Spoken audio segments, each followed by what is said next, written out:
We're at a different location today. We just recently picked up this building here. It was partially used. One side that we're getting ready to walk into was the Oddfellows, and then the other side was empty, along with the upstairs, 2 floors that have been empty for quite some time, and we're gonna take a look.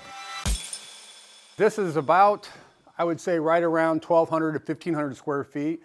It does have a kitchen, and so there's a lot of different uses this would be able to be for. The nice thing is it has a basement underneath that allows us to run more plumbing if needed, electrical a lot easier to run, and anything that we're needing to do mechanically, it's pretty easy when you have a basement right below. We could potentially put a hole through to the next building that's next door, and then we'd be able to enlarge this. There is at least 4 layers of brick here. So it would be an undertaking, but it's something that is possible. You always find in these buildings, you'll find that there's a lot of updating that needs to take place. And so we have some 1970s, I would say, or earlier cabinets. Looks like the stove might be around from the same time. We do have a hot water heater, which we would most likely move to the downstairs into the basement and not have that.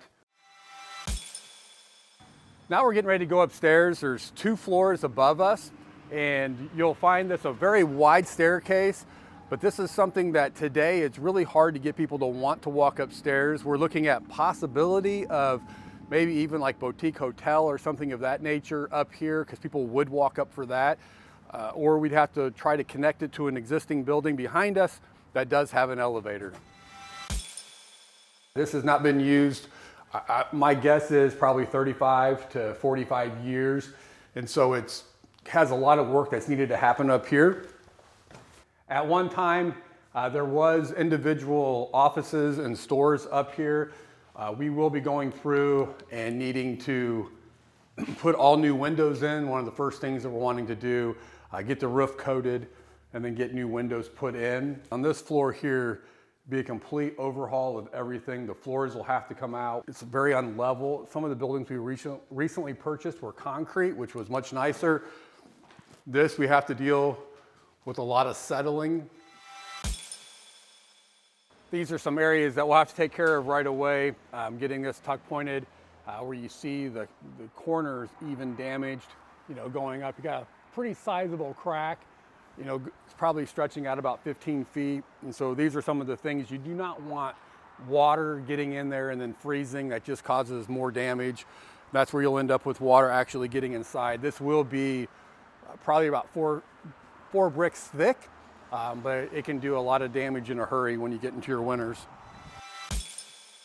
As you come up here, we get back to the 10 ceilings, which is incredible. And they're in pretty decent condition all the way throughout on this floor. You have on the walls where you have quite a bit of damage on the walls, but then you come into the ceilings. These are, I haven't put a tape measure on them, but they're, I would say, at least 14 feet that we have in here. Huge pocket doors, just absolutely incredible. This is where at one time they were having banquets up here, and they would bring their food up here.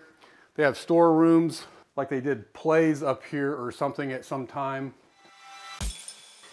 This by far is my favorite room that we have here. This is on the 3rd floor, and the nice high ceilings again. The 10 is in really good condition. You have, when you look at the edges, the way it's curved, it's just, I'm so thankful that they did not have a leaky roof and have an issue with these ceilings. That happens a lot in these old buildings. You see all of the window openings going across. This is going to be incredible once all of these windows are put in.